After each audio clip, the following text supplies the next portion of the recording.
Hey everyone, we're back with another episode, and this time our guest is someone that I've previously collaborated with on Instagram, specifically on the topic of PCOS.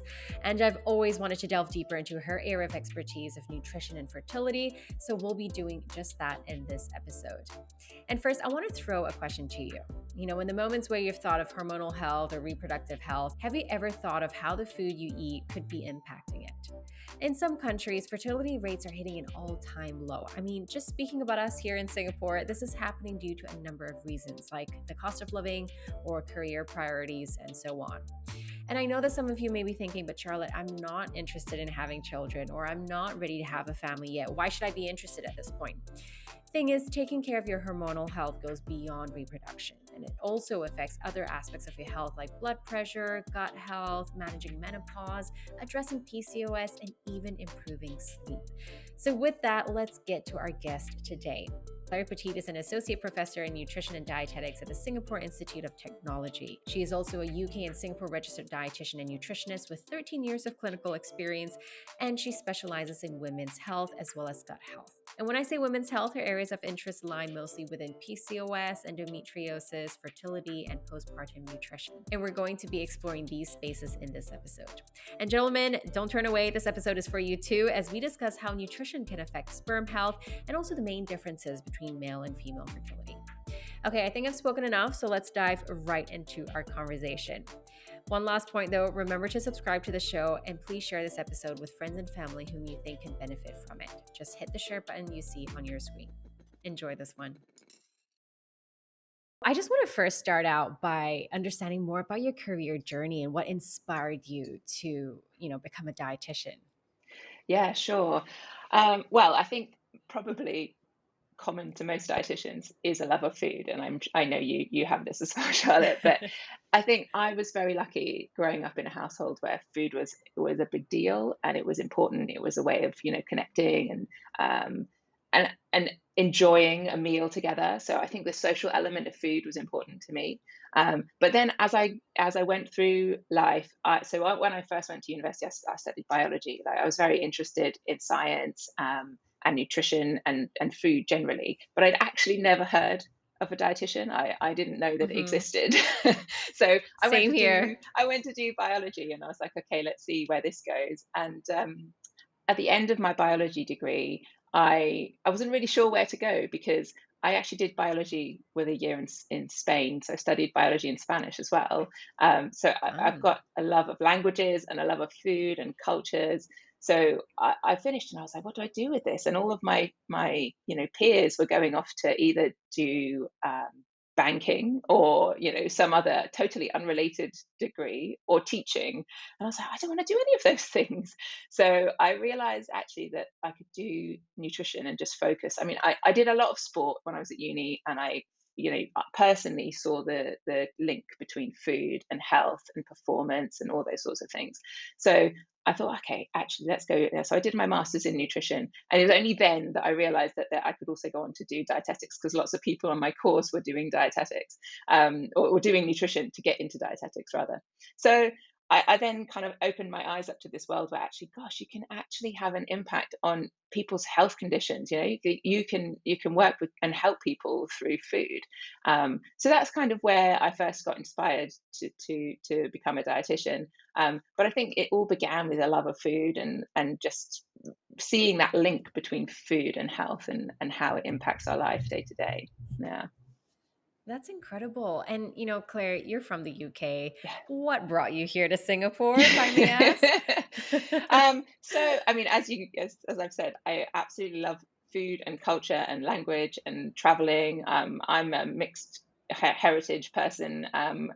My dad's British, so I grew up most of my life in the UK, but actually was born abroad and lived a little while in Saudi. My mum is Palestinian Lebanese, so we've got lots of foodie culture.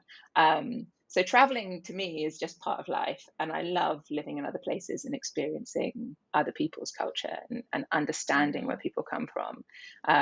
But actually, what brought me here to Singapore was my husband. Oh, He was offered a job here, but we're the kind of people who think, right, let's go for it. Let's take a challenge, and see what happens. And it's such a different culture. I'd never lived in Asia before. So it was really a really good opportunity to, come and eat here and live here and experience what the culture would be like. So yeah, I'm quite happy that we made that decision. Oh, amazing. And you're making such a big impact here, with your role as an associate professor at SIT as well. How long have you been in Singapore for? I've been here for nearly 8 years now. Yeah, Wow, yeah, amazing. So it's like home now. it is. It's a I very would like special to think. place. Oh, that's lovely. So to talk a little bit more about, your areas of expertise, you specialize in fertility and women's health. What are some of the common concerns that people see you for? So I guess my interest in women's health began way back when I first started working in dietetics, and I started to see. I actually ran a obesity clinic, so weight management clinic, and Mm, a lot of the women in my clinic had PCOS. So PCOS is what is the big thing for me. That's my passion. That's the thing that I absolutely love helping people with, and it started way at the beginning of my career. But through that and working with people who have PCOS, there's so many comorbidities, health conditions that come along with having PCOS. And one of them is infertility. So it was kind of a natural mm, progression to then actually develop a little bit more in terms of my knowledge and expertise around fertility nutrition. And then women's health in general. I think it's such an under researched, underfunded, there's just so much more we can do for women's health in general. So I guess it all started with PCOS being polycystic ovary syndrome, um, but and that's where my passion lies. But because of that, it kind of just opened the doors to all these other women's health conditions. So PCOS is the main one that people see me for, but also infertility. So not just for women, but men as well. Obviously, it takes two mm. to tango. So it definitely there's an impact from both sides. Endometriosis is another one, menopause, even pregnancy, gestational diabetes, Mm. anything women's health related, to be honest. Yeah, Yeah, incredible. And I also just want to take this point to raise awareness about infertility because I don't think people understand how common it is until perhaps they themselves face it. yeah, And I've got some stats here. So, back in 2023, infertility affected about 15% of couples here in Singapore and about hmm 17.5 globally, which makes it about 1 in 6 people. And I also realize, and I love that you brought up that point that it takes two to tango because fertility is often seen as a female issue. yeah. When, I mean, I don't know the percentages here, but it's a split between, It's you about the know, same. It's 50-50, to be oh, is honest. it? Yeah. Um, Wow. um, it depends which country, which stats you look at, but generally speaking, it's about 30% female, 30% male, 30% both, and then 10% where we don't really know what's going on Mm, in terms of the yeah. causes of the infertility. So actually, both partners, both people have a role to play, and there's a potential to improve things from both sides. Um, Mm, and I think you're right. Women tend to bear the brunt of it because it just seems more obvious that the one that's getting pregnant, they're the one that has to, yeah. prepare their body for a baby and all these sorts of things. But even before pregnancy, there's so much that you can do to impact the chances of conception and the health of your egg and your sperm. So it definitely should be about both. But you're right, it's so underspoken about. Mm, And I think it's a bit of a taboo thing, it's becoming less so, definitely. There's so many yeah. amazing groups out there trying to raise awareness, and especially around, miscarriage, pregnancy loss, all these hard topics that Mm, traditionally people wouldn't share about, but you don't realize how many people go through them until yeah. you do it yourself, or you connect with some of those groups where actually people are willing to share and support people who've been going through the same things. Yeah. And I think, the more we speak about it, the more we're helping people going through it, the more we learn how to manage it, the more money will go into research, Yeah, hopefully. yeah. So we had there was a really awesome women's health conference here in Singapore at the end of last year, and there was some really exciting, research going on generally in women's health, and you can see how the tide is turning, and actually Mm, there is an investment in women. And I guess the thing that really hit home for me at the beginning of the conference was that actually it's not just about specific women's health conditions. It's about the health of women overall and the impact in Mm, society, their role in society, supporting things like, you know, maternity leave and, yeah. all those sorts of things make a difference, because I think until we value women much more generally in society, even these individual little aspects, well, they're not little, but what more money in research or more money in policy or whatever, it all adds up. Basically, I think it has to come from a Yeah. bigger perspective. Absolutely. Oh, that's great to know. Hmm. And I just want to go back to an earlier point that you made. So, how far ahead can someone work on reproductive health? So, for example, I was one of those weirdos, obviously obsessed about health and nutrition. Back when I was a teenager, when, my friends and I would start drinking and, some people would pick up smoking, etc., I just couldn't help but think, gosh, what would this do to my reproductive health when I'm in my It's 30s? I was one of those very forward weirdos, and I thinking. did yes, and I did tell some of my close friends, like, hey, perhaps we shouldn't be drinking this much or doing XYZ because it could affect our future. I mean, I was always that person.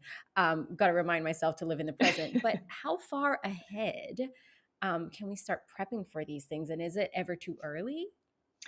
So I think that's a very, very good question, because I don't think it's ever too early. And I think, like, one of the things I really believe as a dietitian in this space is that everyone should see a dietitian who wants to improve their fertility. And it's never too early to do that. So more often than not, I would have referrals from, or generally, women, dietitians would see women or men who are actually going through infertility. That means if they've got infertility, they've already gone through a year of trying and failing to conceive. It's not too late. You can still do things, but you can make more of an impact if you actually make these changes much, much earlier. Now, there's this window of opportunity that we call the first 1,000 days, nutrition wise, in terms of the impact on a child's health. So it includes pregnancy and it includes the first 2 years of a child's life. And it's basically saying that in that critical period, like, what you do from an environmental perspective, so diet and lifestyle, smoking, all those sorts of things, will impact the health of the child in infancy, but also later on in life. Um, I would actually say it's more like not 1,000 days, but maybe plus 6 months, or even in advance of that, because what you want to do is prepare your first of all the woman's body for pregnancy, but you want to impact the health of the eggs and sperm. A sperm takes about 2 months to develop, and the health of a woman's egg, you can affect it 3 months before it develops and is released. So actually, if you're trying to um, make optimize the conditions to improve the health of egg and sperm, we're talking about at least 3 to 6 months prior to thinking about conception is when we want to start making changes for diet and lifestyle. Now, you can even argue that it goes back way further than that, because there's some evidence to say that like environmental conditions, whether that's so for example, in utero, if you're, say I was to be pregnant right now, the diet and lifestyle that I have will impact the environment within my uterus. And so not only will my baby be exposed to all, say, whether it's hormones or all sorts of things within the uterus, that exposure impacts the likelihood of their genes expressing certain traits later on in life. So this is Hmm. epigenetics, right? And the thing that blows my mind is that essentially my health was impacted by my grandma's choices, right? So Yeah. as a woman, if I was to be pregnant, then my baby would already have their eggs in utero when they're born. So that what I was doing in pregnancy is impacting my grandchildren's health in the long term. So Hmm. there's, I think you're amazing that you were thinking about these things when you were a teenager. Not many people would do that. um, But I don't think people think about it in that way. And actually, we only start to think about our potential children when we're at a stage in life when we're ready to have them. Yeah. But actually, all of our experiences in life will be impacting our children's life later on if we have them, if we choose to have them, if we're lucky enough to have them. Yeah. Yeah. Yeah. I mean, I don't want to sound like a Debbie Downer here, being like, oh, you got to be like, super healthful. Super healthy and, avoid all the not ideal things and, not have fun. Not saying that, but it's about achieving a balance and I guess thinking about the consequences of certain actions. Gosh, I sound Absolutely. like a mom. So I just also want to define infertility because I feel like this word can be thrown around. And you made a point earlier. So it's about going through 12 months of trying and not succeeding. Am I Yeah, right? exactly. Yeah. And so, I know there's a long list of causes of infertility, but what are some off the top of your head that you can share?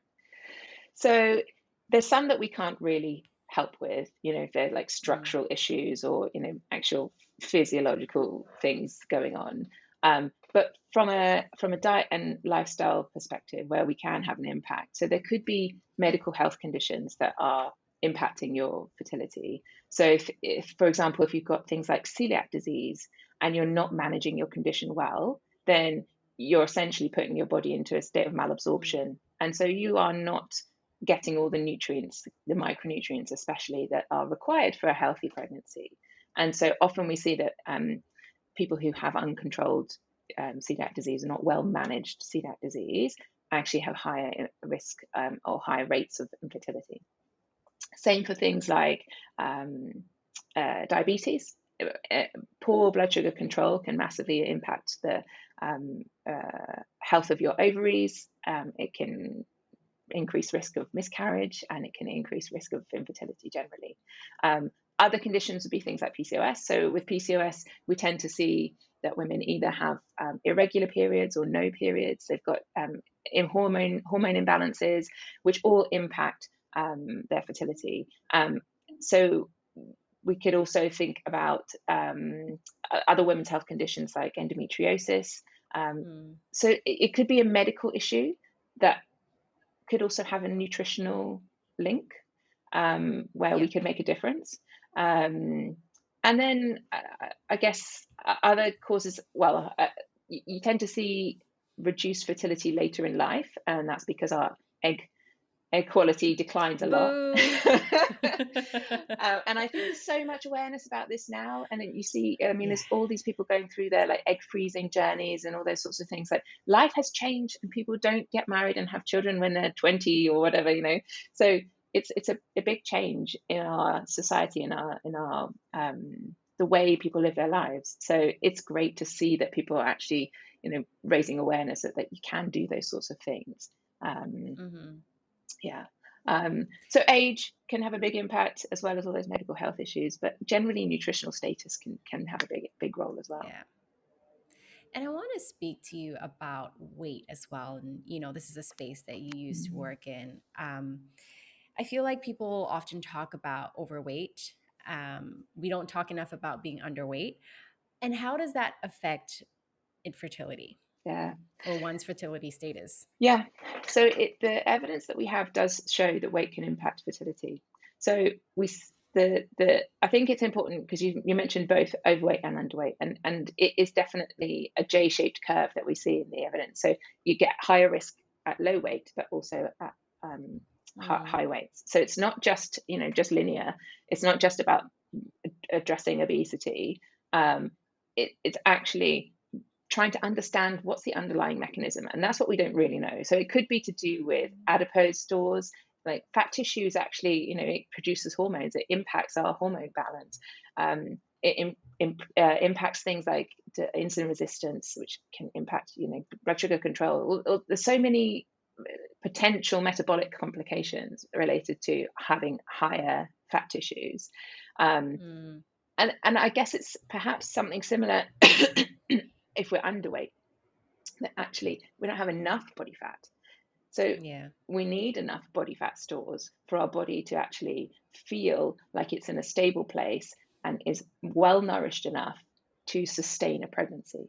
If we're not actually nutritionally complete and well nourished, our body is very clever, and which is why when we go through periods of stress, or stress in terms of stress on the body. So if, for example, in conditions like hypothalamic amenorrhea, where we're under eating, over exercising, and over stressing the body, our periods just stop. Our reproductive function slows down, and the body goes, nope, I'm not going to waste my energy on that. The energy that you are giving me, I'm not going to have a healthy menstrual cycle, because I could not sustain a pregnancy right now. So our bodies are very clever, but I think we're still trying to really understand the real mechanisms behind the links between weight and fertility. Right. Yeah, but I think it's great. Sorry, go on. And I'm sure it's not as simplistic as just saying, oh, it's your weight, you have to lose weight or put on weight. Yeah, and one thing that we don't necessarily think about when we think about weight and fertility is nutrition quality, right? If you're under eating, then you're missing key nutrients. You're probably going to have deficiencies, and those will impact your chances of fertility. But equally, if you are overeating, or in a bigger body, it doesn't mean that you have a really good quality diet, and that actually there's still potential to improve things from a nutrition perspective. So actually, a couple of years ago, developed a nutrition screening tool, which helps to identify women who could benefit from some kind of nutritional intervention in terms of improving fertility. And the reason that we developed this tool, I did it with some colleagues in the UK, was because we were actually seeing that most of the referrals for dietetic intervention in infertility were to do with weight loss. And it's not necessarily the same here in Singapore, but UK and the US, there's all these BMI cutoffs for access to fertility treatment. You have to be a certain weight or size to be eligible to have IVF, for example. So a lot of the referrals are just about weight loss, and this lady is interested in ART, then please support them with weight loss so that they can achieve it. But actually, if you look at their overall diet, the quality of their diet, the makeup of their diet, they're probably missing out on nutrients. And this is really common in people who are then told, well, you must lose weight, because then they end up restricting, and they cut out certain food groups. They'll cut out carbs, for example, or completely go off meat, or I don't know, whatever it might be. So you then see people who are in bigger bodies but also nutritionally deficient, because they've been given poor advice, and all they've been told is it's all down to weight. And really, it should be much more complex than that, and it should be a bit more holistic. Oh, good. Yeah. So now we know that there is clearly a link between diet and, fertility and reproductive health. What are some, dietary strategies, or, what are some nutrients people should look out for? Yeah. So there's growing evidence in this space. It's much like most of the nutrition science. It's a young science, right? And it's growing, which is exciting. There's definitely more interest in it. It's not always easy to do interventional studies in this sort of population, right? You can't always say to someone who's pregnant, you go on this diet, and then you go on this one, which is we think is worse. But so it's not very ethical to do that sort of work. So a lot of it is observational research, actually. But that's fine. It's just looking for links. And what we're seeing is that the Mediterranean style diet seems to have growing support for it have positive impacts on fertility. So that's including lots of fruits and veggies, including things like olive oil, legumes, or some oily fish, whole grains, nuts and seeds, all those really nutritious foods. Minimal, but not excluding anything, but like moderate intake of like red meats and even alcohol, although that can be controversial in this group. So the research is very supportive of that style of eating. So if we're thinking about dietary patterns, which I actually think is a much more healthy way to look at it, because often it's boiled down to what key foods can I eat, or which key nutrients do I need to include, or which supplements do I need to take. But if you can improve your dietary patterns overall, and 80% of the time your diet is in line with a Mediterranean style diet, then you can feel pretty self-assured that you're doing pretty well in terms of optimizing your nutritional status to improve your chances for pregnancy. So Yeah. that's the basics.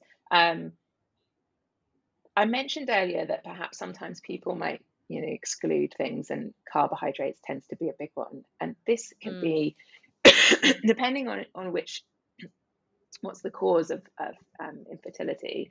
This can be a bit problematic because there's more and more evidence that shows that actually including things like whole grains can have a positive impact on ovulatory infertility. So ovulatory infertility is a type of infertility where actually you're not having regular periods and you're not ovulating regularly. So including whole grains seems to have a positive impact on improving that and regulating menstrual cyclicity.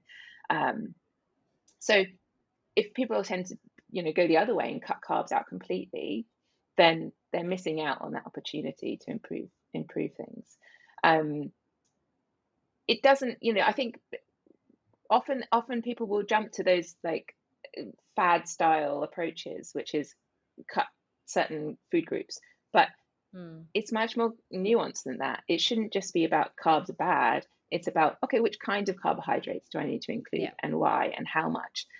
So whole grains are quite high in fiber. They tend to be low GI. They have a good positive impact on blood sugar control, and they're full of micronutrients. If you're having the whole grain rather than having something that's been refined, most of the micronutrients are in the outer casing of the grains, right? So actually that's where you want to include that. So the whole grain is what you want, and variety. You want lots of different kinds, because this saying of eat the rainbow, it applies across all different food groups. Eat different types of those foods, so you'll get different specific plant phytochemicals from different plants. So like whether you're having oats or quinoa, or if you're having rye or spelt, or all those different grains, which more often than not it's just rice or pasta. and actually if you can increase variety, you're going to get lots more out of your diet. So then the other aspect is thinking about antioxidants. One of the key things that Mediterranean style diet does is it's very anti-inflammatory. It's been shown to have real links to an anti-inflammatory type picture in terms of like how it impacts your body, and that's what we're looking for to optimize fertility. You want to reduce inflammation within the ovaries to improve egg health. You want to improve reduce inflammation in the uterus if you're trying to think about implantation. Same goes for male fertility. You want to reduce the amount of oxidative stress, reduce that oxidative stress within the sperm, so that you can have improvements in some of those sperm parameters, motility and shape and all those sorts of things. So when it comes to antioxidants, we're talking about lots and lots of different fruits and veggies, as well as those whole grains. So variety, I think, and adequacy are some of the key components of a really nutritious and optimal diet for fertility. I also want to talk really quickly about fats. I think along with carbohydrates, fats is the one thing that people demonize and want to cut out immediately, but we forget that there are actually a lot of beneficial fats out there. Can we speak about that? Essential, and especially for fertility, right? In line with this anti-inflammatory picture, omega-3 fats are really key. And actually, it's probably one of the most researched nutrients in terms of pregnancy, fertility, and impact on infant health. I would say again, in line with an anti-inflammatory picture, but also the Mediterranean style diet, it includes lots of unsaturated fats, olive oils, avocados, nuts and seeds, oily fish. All of those sorts of food products have got good quality, good types of fats that will have a positive impact on fertility. And you're right, it's often a thing that people think, okay, well, I can't eat any fat. Yes, there is a link to saturated fat and, highly processed red meats, which, will have more of those saturated fats and a negative impact on fertility. But it doesn't mean that fat overall needs to be excluded. In fact, it's quite the opposite. It's again about the Yeah. nuance, the type of fat and how much. And so this is more of a thought exercise. I'm just throwing it in there. You and I were based in Asia. And yes, we advocate for the Mediterranean style diet. However, one question I always get is, well, how do we apply that in the Asian context if I'm not into eating Western foods? So, what are some of your go to foods in the Asian context that you would advise your clients? So I'm really pleased that you brought this up because this is actually something that there's a really hot topic in terms of research at the moment is Oh, great. how do we define a Mediterranean diet? Like what are the actual, you know, there is no agreed definition. Like if you think about nutrient content, like what are we talking about? Like how much omega-3, how much like in terms of nutrients, right? It tends to be more of a food group based thing, but then you Hmm. say, okay, well actually a lot of these foods aren't common here in Asia. So it's something that there's some of my colleagues doing some work on this at SIT actually. It's quite exciting. But I think that oily fish is definitely one thing that we can include here. And And I think, sardines. yeah, exactly. Oh my gosh, I was always that person who'd come to work with their salad and tin of sardines, and then I'd like crack open in the I know. lunchroom. Sorry, it's me. You and I both. Do you know what? Actually, that was my one thing that I managed to do in the later part of my pregnancy. I mean, I loved oily fish and that sort of lunch before I was pregnant, but when I was pregnant, I just went off everything. Oh my goodness. Oof. All I could eat was Cheerios for a good 20 weeks. Um, Oh, wow. anyway, when I could finally eat sardines again, I was very pleased in my pregnancy to have my whole grain salad and crack open a tin of Yeah. sardines. So sardines, yes, definitely oily fish is a key one. But there's a lot of nuts and seeds here as well. Like Hmm. it's not like none of these foods exist and we don't consume them. We just eat them in different ways. Yeah. And so I think it's just trying to adapt and incorporate them into recipes. I think for me the biggest one is olive oil because it's such a different flavor. It's so Yeah. different. So that's to me the biggest challenge. I don't know if you found ways to incorporate it that actually match with Asian cuisine because I think it's real.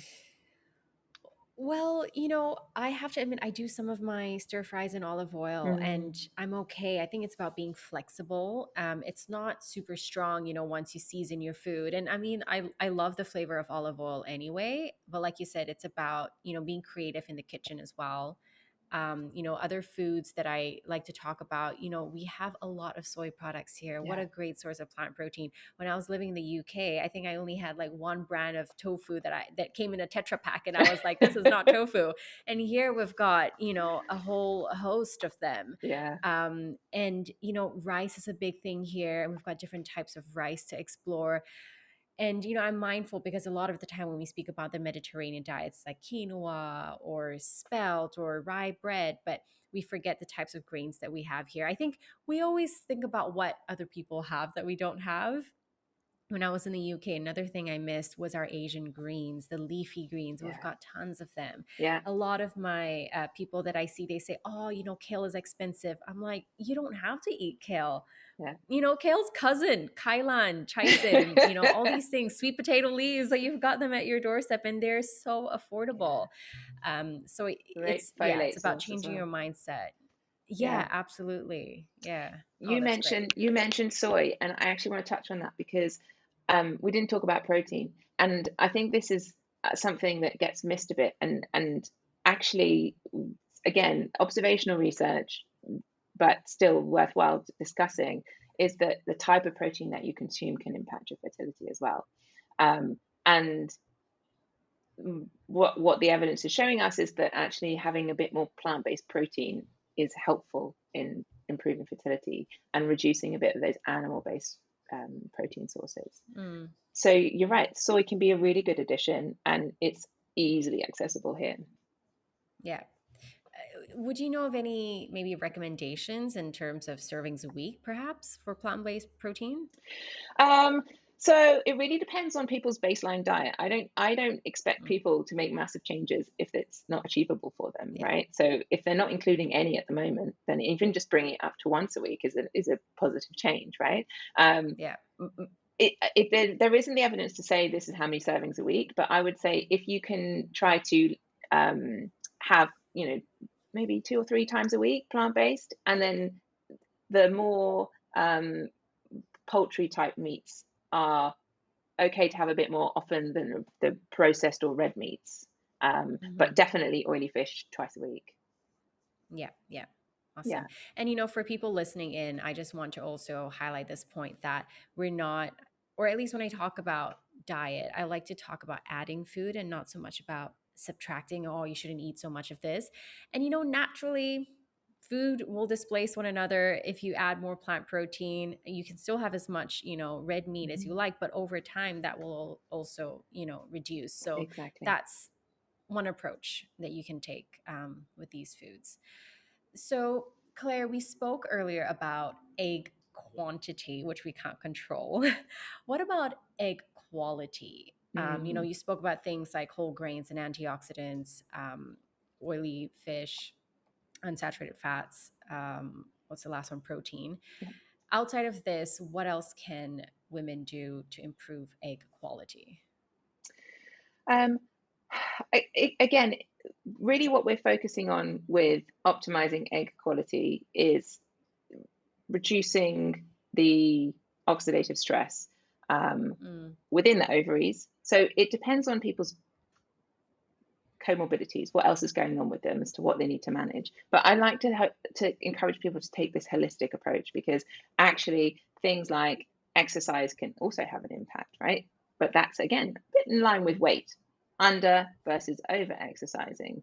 They can both cause stress. hmm. So it's trying to get that sweet spot in between where you're doing enough but not too much to cause stress. Yeah. Um, I think it's actually also important to think about supplementation. Now, I'm totally in line with you in the approach that it should be about food first and what you can add in, right? And if you add enough of variety, then you will automatically reduce some of the things that perhaps are having a bit more of a negative impact. So, yeah, great.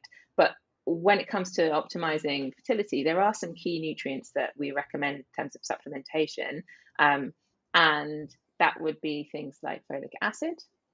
We know that there's a link between folate and neural tube defects, so we're trying to prevent any negative impact. But folate's also, I think, underrated in terms of its impact on reproductive function generally. So it's an important one to take as early as possible.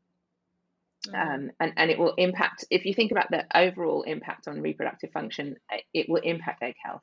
And then the other one that I also recommend is vitamin D. But I would Hmm. say that needs to be done on a personalized basis. So um, you pro- if you it's very common and easy to get vitamin D levels tested nowadays. We all think we live in Singapore, it's great, we're all in the sun, but most of us avoid the sun. Most of us Yeah. hide in our office with our AC and go on the MRT, and we don't go out in the sun enough to actually have a good level of vitamin D production from sun exposure. So actually testing vitamin D levels is not a bad thing, and Yeah. it's a good idea to supplement to your levels. A general vitamin D supplement is okay, but it's better if it's personalized and you know what kind of dose you need to be taking. Yeah. Yeah. Yeah, on that point about vitamin D, I mean, I'm someone that loves the sun. I'm pretty much a walking plant. Mm. And I was surprised to know that I too had a low vitamin D status. And that's like, that truly is the importance of doing blood work. Yeah. You never really know. Even as a nutritionist, I can be like, oh, yeah, I know what I should be eating. But at the end of the day, um, you know, get like seeing the numbers for itself is where the true evidence Yeah, lies. absolutely. And I also wanted to speak a little bit more about the difference between males and females, eggs and sperms. So, with our eggs, we're born with them, they're with us for life. Egg count goes down. What is the case for men? Because we don't speak about that very much. Mm. So it takes about 72 days for sperm to develop. So that 2 months basically before conception is a really key time for male sperm health to be optimized. There's actually a lot of crossover. There's a lot of crossover between male and female fertility in terms of nutrition. And again, Mediterranean style diet is actually what we advocate for male fertility as well. Now, there are a few key nutrients when it comes to male fertility. So things like, I mean, it's probably really commonly known, things like zinc, which really link to sperm production, and also omega-3, selenium, those specific micronutrients and key nutrients that actually can have a positive impact on sperm quality. But if you think about overall diet, for males, the impact of fats can be quite important, and reducing saturated and trans fats. We don't have that many trans fats in our diets these days. I mean, the way that food is produced has really changed. So it's generally less of an issue. But really, like red and processed meats and are key sources of the saturated fats. So changing that for that omega-3 type fat is key. There's also a bit of a link between sweetened beverages, sugar sweetened beverages, and harm to male fertility. But again, observational work, so not causation. There's other aspects of male fertility that we kind of need to consider, and like things like exercise, and actually heat. So heat in the groin area can have a real impact on sperm production. Alcohol intake as well can have an impact. So I think generally speaking, there's definitely some common principles, but it's just like some key nutrients or issues to highlight with men compared to with women. And often you see that it's the women that have made the changes. The women they're already on it. They already done their research. They've cut the drinking, they've cut the caffeine and all those sorts of things. And then there's the male who's still out for his Friday night drinks and but yeah. Which brings me to my next point. I mean, because it takes 2 months for sperm production, can men kind of go like, yeah, I'm just gonna live my life, do whatever I want, but okay, 2 months before, I'm gonna get my act straight. Can they just wait till that 2-month mark?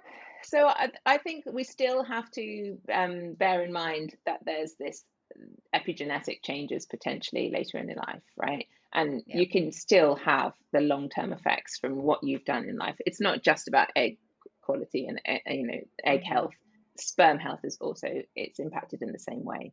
So you could take that short-sighted approach and just think, right, for the immediate short term, the health of my baby will be fine. But actually, if you're thinking lifelong health, then it's the same as with women. You want to try to optimize things as much as possible in order to give your baby the best chance in life. Absolutely. No, that's a great point there. I would say though, I think sometimes it causes a lot of stress on people to do things perfectly, and which is why I said, if 80% of the time you're following a good dietary pattern, and actually, you can get away with having an indulgent weekend here and there, when most of the time your diet and your lifestyle is actually in line with these types of principles. Yeah, absolutely. And I also take the approach of, I do follow this principle of the 80-20, but also that it doesn't have to be so extreme, that you can have a little bit of a treat every single day and feel that satisfaction and not have to wait till, I'm not really a fan of the idea of a cheat day, for example, where you go all out. So it's about a more consistent balance over time. Yeah. So I actually work from a very non-diet perspective when I work with especially women, with all my clients. That's the approach that I take, but it works really nicely in women who have PCOS. I find that they are often chronic dieters. They've gone through a lifetime of blaming themselves for their condition, trying to improve things because they've been given very poor and inadequate advice, which doesn't really give them the tools to make a change. And actually, they end up in a place where they have a very bad relationship with food and with their body. And actually, if we can help encourage a um, more interoceptive awareness, encourage them to be in tune with their body and understand how different, I don't know, exercise, movement, food makes their body feel, then they can actually start to make changes which will, they change because they know it makes them feel good, not because it's something that someone's telling them to do or they're following some certain diet rules, etc. So for me, intuitive eating is actually a really useful tool in this group. And it's in line with those thoughts of, it's not about a cheat day. It's about understanding that all foods are good foods and they all have a place in your diet. It's just understanding how much you want to eat in this given moment. Is this what I actually want? What's driving my hunger right now? Is it because I'm actually physically hungry, or is it because I'm feeling emotional, or is it because it's the best time to eat because I don't have any chance later on today? So there's all sorts of reasons why we eat and why we choose the foods we choose. So all this advice that is out there around the best diet for fertility, it has to all be taken in this bigger picture where actually you don't want to end up creating a new set of rules for yourself and then causing actually more stress, because the impact of stress on fertility is also huge. So it's got to be holistic. It's got to be I want to say a gentle approach. That we can only do what we can with the knowledge that we have, but it's not about setting strict rules and guidelines for people to follow. It's about understanding the impact of our choices, but making choices from an informed place and how it fits within our own body and our lifestyle. Yeah, no, I'm really glad you brought that up, Claire.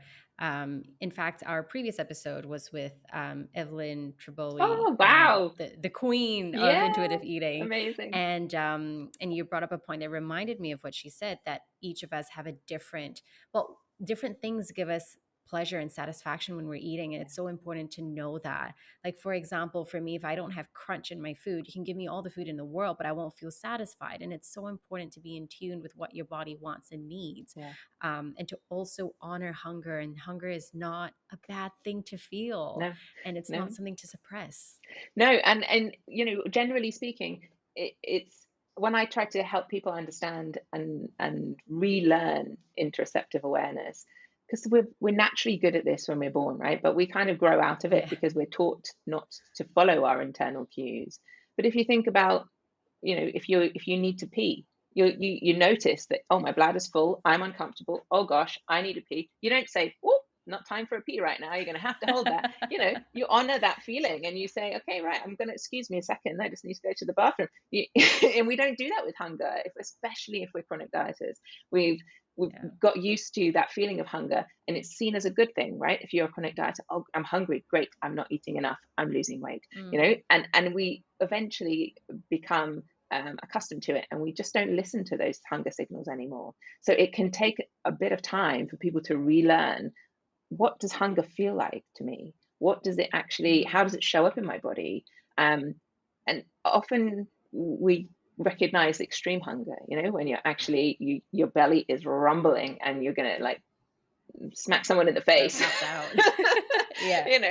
That you get that hangry feeling. It's just, no, that's extreme hunger. But the more gentle signs of hunger, we've got accustomed to ignoring them. So we just do not pay attention to them anymore in chronic dieting, I mean. So it takes time to relearn that. And often, so with PCOS, we often see there's a big connection with disordered eating, especially binge eating. It's quite common. We don't really understand the mechanisms behind it. There's also a connection between other mental health issues, depression, anxiety, body image issues. But when it comes to binge eating, it could be because they've gone through so much restriction, and actually the poor dietary advice has not helped, and they end up, under eating during the day and then overeating in the evening. Could be many reasons. But if you're somebody who has had binge eating, then actually you don't tune into fullness either. The reasons why you're eating is not physical hunger. It's not to satisfy, your body's need for fuel. It's totally different.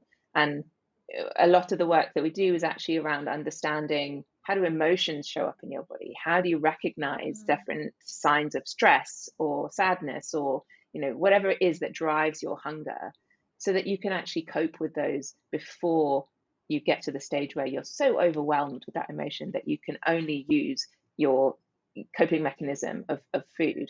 And it's a very clever mechanism, right?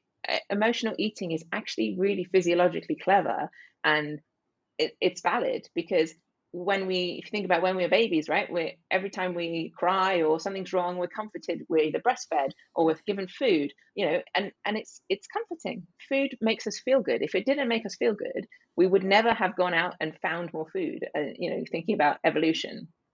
And so food has to make us feel good, because otherwise we just wouldn't bother. It's quite hard work. Not so much hard work nowadays. You could just dial up Deliveroo. But before, we needed the drive to eat. It had to be pleasurable. So comfort eating is actually very physiologically normal. It's a normal thing to do. But the problem lies when it's the only way that you can cope with your emotions, right? And it's something that you overuse. Emotional eating is actually normal. And we eat in times of happiness. We celebrate with food, right? In sadness, for people, we've had a challenging event, we meet with our friends and we sit together and we eat, and food is about connection and it's about emotions. But when we have no other coping mechanism to deal with our emotions, that's when it becomes a bit more problematic. So there's a lot of work to do around, I guess, recognizing emotions and then coping with emotions. So for me, the dietary approach is actually not just about diet. It's holistic. It's about understanding the impact of food on your body, but also, how else am I looking after my body? Am I looking after myself? What's my self-care aspects? And I don't mean going to the spa and this, that, and the other. Like, how do you look after your body? How do you make sure that your stress levels are low? How do you relax? Is exercise part of your routine because it's a calorie burner, or is it because it helps you release all those happy hormones and feel good and manage your stress? Like, there's so many different approaches to how we manage stress, that it's often lacking, because nowadays we don't always prioritize ourselves. And I say this as well from a women's health perspective. This is coming back to that point that actually women's place in society is important, and we need to value women in society, whether it's in the home, in work, whatever it might be, in families. Like, it needs to become, we need more support for women. And I think actually that is something that's changing, right? You can see all these women's groups, and there's a lot more support for women making the choices that they want to make, not things that they feel like they have to do. And I've totally gone off track there, but I think it's all connected. No, it is so connected. I'm soaking it all up. And, you're bringing up such important points here. And, when it comes to disordered eating patterns, a lot of the time it's psychological as well. And that's why, again, we go back to the holistic approach. And it's just as important to see a dietitian as it is to see a psychologist, for example, and not just going to a GP. Yeah, absolutely. And I think they should be done alongside each other. I think often work with a dietitian, especially if it's related to poor relationship with food and body, brings up a lot, and that you need psychological support alongside it. Yeah. I do have this wish that, one day all health professionals could work together. If only we had a center where everyone just shared their notes about a patient, and I could just go there and I will have a forum of all my medical professionals and they can chat. So I would say that's what it was like working in the NHS in the UK, because it's a very MDT focused system. And, I used to work in a gastro team, and we had the doctors, we had dietitians, we had the nurses, we had the specific gastro nurses who might work on ostomy care, for example, or things like that, if someone's had a ileostomy or colostomy or whatever. So it's a much more MDT focused way of working. And I noticed change. I wonder if it's private healthcare versus National Health Service, but I don't know. I feel like it's an important part of work with patients to be patient-centered, to really put the person first, so that actually you have a much more fluid service and care that you can offer to that person. 100%. Okay, it's good to know that it is a possibility. So I have three questions here that I received through my audience on Instagram. They're such good questions, and I just want to chat with you about them. The first one, and I've been seeing so much of this on Instagram now, and there are some people who, their entire account and niche is built around the idea of diet, or rather cycle syncing. Mm, So this person asks, how effective is diet cycle syncing in the fertility journey? So basically, for our listeners, it's syncing your diet to your menstrual cycle and being in tune with your changing hormones throughout the month. yeah, it's a good question. And I think, generally speaking, I'm not a fan of tracking, Mm. but I do think there's a lot of value in tracking your menstrual cycle. Um, I, I I don't always advocate for tracking your food intake and your exercise and all those sorts of things. I think there's a lot more potential for a negative impact when you do that, especially if it's becomes a bit of an obsession. But Mm. tracking your cycle can have really really helpful impact. If you're trying to conceive, but also from a if thinking about my PCOS ladies, like it can really help understand how things are changing as we make changes to diet and lifestyle. So the theory is that our hormone levels change throughout our cycle. We know that, right? This is why a lot of research was never done in women, because we change too much. Men are constant. You don't need to worry about fluctuations in hormones that impact your metabolism or your heart rate or this, that, and the other. They just have a much more constant body, whereas women, we change a lot over the course of a month. So it's harder to do research in women because there's so many confounding factors.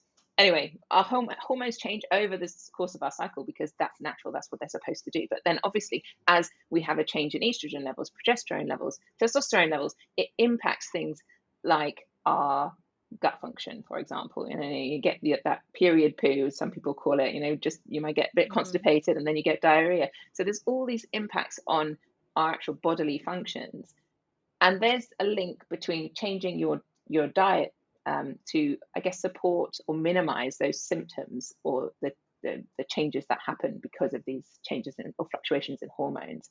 So there is a little bit of science behind it, but the impact then on fertility, that I think is questionable. I think it's very, Okay. very important to understand your body, and tracking your period is part of that, so that you can, I mean, obviously, if you're trying to conceive, you probably are tracking because you want to know when's the best time to make a Mm. baby. But actually, if you think about how syncing your diet to try and optimize your function, your symptoms Mm. throughout your cycle, yeah, okay, fine. You might have perhaps more omega-3s that might help reduce inflammation and reduce period pain, or you might have more high fiber carbs if you're thinking about minimizing constipation.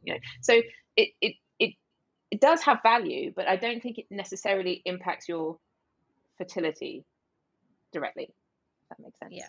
Yeah. Yeah, 100%. And I just wanted to add the point that, going back to what we said earlier, we don't want to do it to a point where it actually stresses you out. Yeah. Going, oh, I Exactly. really want to have this right now, but if I'm in this point of my cycle, I probably shouldn't. Yeah. There are now personal trainers who build programs around one cycle as well. But Yeah. again, like you said, understand the nuance, Yeah. take it with a pinch of salt. So along that line, like I do agree, there are points in your cycle where, because of your hormones, you feel stronger or you feel more Mm. tired, But this is where interoceptive awareness is valuable, because if you can actually just read what your body's telling you, then you can say, wake up in the morning and go, oh gosh, I don't feel like going for a 30K run today. I'm going to do some yoga instead. Like, you make a sensible decision based on what your body's telling you, not what Yeah. a trainer's telling you or what an app's telling you. Like, this is where I feel that apps sometimes have gone to the extreme, and we're constantly relying on external cues. And actually, we should just be able to stop and slow down and listen to our own bodies and make a decision Yeah. informed on what we need, rather than what someone's telling us to do. Yeah, I fully appreciate that. The next one, very interesting. Are there any dietary strategies to help older women when it comes to Mm. fertility? Is there anything we can do? I assume this is around the decline in egg quality as we get older, because that tends to be what we focus on, right? Yeah. And we know this is the one thing we cannot change. There's no elixir of life. We cannot slow down aging, like, but as we age, our egg quality goes down. There are a few key things that we focus on more so in over 35s, which is what we term as like a geriatric age in terms of fertility. I know. It's terrible, isn't it? I recently read about that. That's terrible. I think language is so important in the medical world, and I think there needs to be a lot of changes. So yeah, I don't agree with the terminology, but yes, the science shows us that as we get older, eye quality does decline. CoQ10 is a supplement that you can take, or you can try to include foods that have CoQ10, but the evidence is mostly around supplementation, and that seems to protect egg quality. So it often found in things like fish and organ meat and like oily foods, like some of the olive oils, even soybean oil, those sorts of things, but also nuts and seeds. So again, like all the foods that we've already talked about. But if you look at the actual research, a lot of it's more so using supplementation. So CoQ10 could be a supplement worth investigating if you are thinking of conceiving and you're over 35. That's great advice, Claire. Another one is actually melatonin. Melatonin, our production of melatonin tends to decline as we get older. So there is a bit of evidence now using melatonin supplementation, or again, food sources, eggs and fish mostly. But yeah, those would be the two key ones. But again, I think it really, those, when it comes to supplementation, I think you need a really personalized approach. So it would be a full assessment, and then actually saying, well, have you got enough dietary sources, and is this supplement worthwhile for you and your specific circumstances? Yeah. All right. This last one I thought was very interesting. I haven't had the chance to look into the research here. So this was more anecdotal.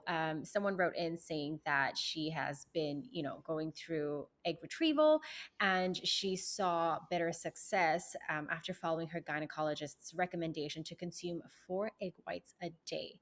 So I believe the general recommendation was to consume more protein, more high quality protein, but also specifically egg whites. I'm wondering if it has to do with albumin. I mean, yeah. So let's talk about it. Don't know of any evidence that would support specifically egg whites or even albumin, to be honest. The higher protein aspect, yes. But as we mentioned earlier, it's more about plant-based proteins to support optimizing fertility rather than animal-based proteins. But saying that, eggs are actually a really, really nutritious food. If you think about an egg, it's the beginning of life. It's got all the nutrients that we need for fertility.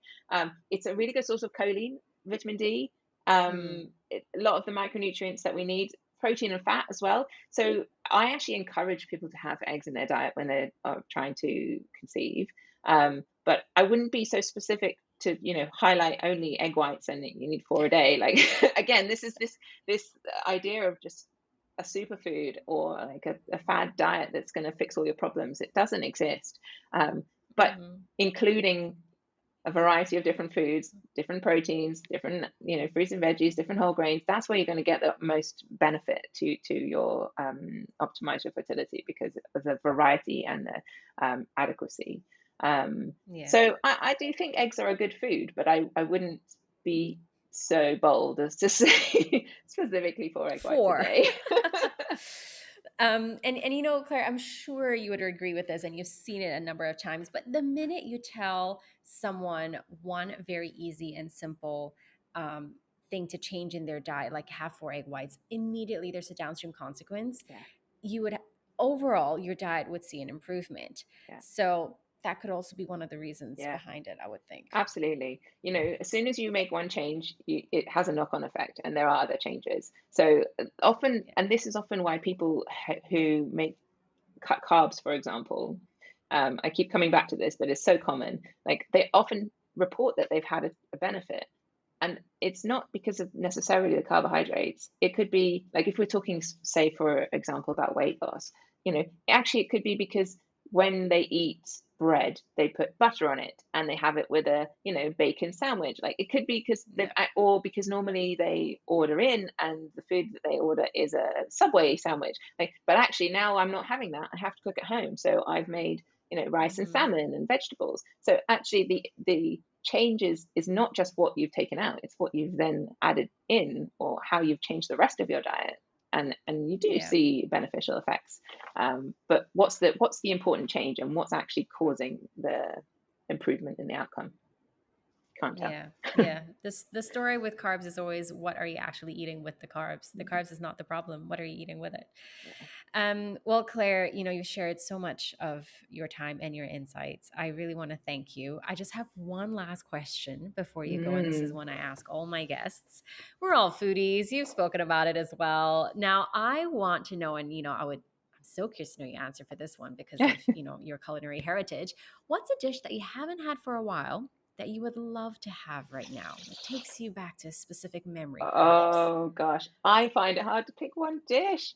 Um, so as I said, my mum's Palestinian Lebanese, and we used to get together with our family as I was growing up, like twice a year. My family lived all over the world, so we would come together, and it was always about food.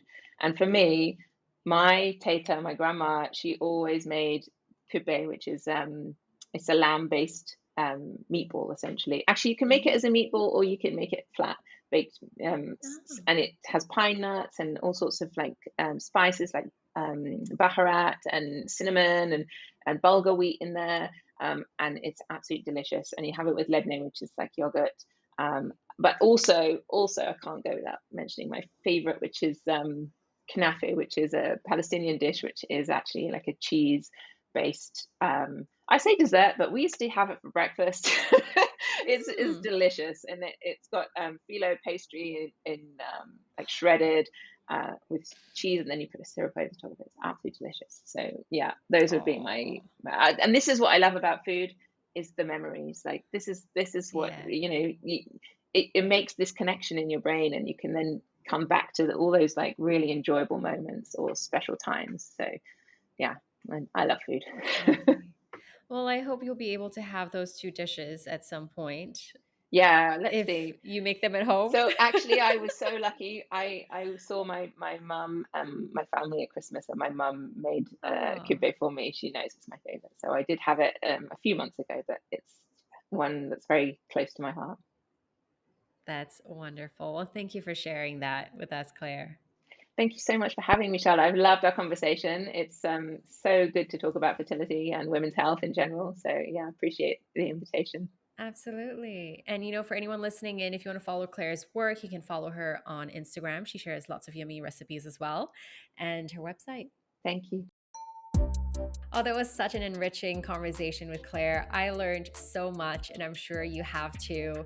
And, just going back to that point she made about epigenetics and how, the way that you're living your life today, what you're eating, can impact your future generations to come. That blows my mind. And it really changes things, doesn't it? Something to think about there. And, just to summarize the conversation, it's the importance of a holistic approach when we're looking at reproductive health or any aspect of health in general, and that the dietary guidelines for improving fertility status, honestly, it's completely in line with the general guidelines for overall health. So it's not that complicated. You don't have to have too much information in your head. Again, I loved how we spoke about the Mediterranean diet in the Asian context, and I can't wait to see the results of the study that Claire and her colleagues are looking into. I hope that you've learned something here, and I think the main point as well is not to stress about all of it, because as Claire mentioned, that could also backfire. It's about aspiring for balance rather than perfection. And if you found this episode useful, please do share it on to your friends, your family. There's a very quick link that you can just click on your screen. You can share through WhatsApp, through Instagram stories. I would love that. I would really appreciate that. And to find out more about Claire's work as well, you can check out her work on social media as well as websites. She's also on a bunch of podcasts, really. So you can just search her name and they will come up. And I'll see you in the next one. Thank you. For the full transcript of this episode, head over to my website, thecharlottemay.com/podcast.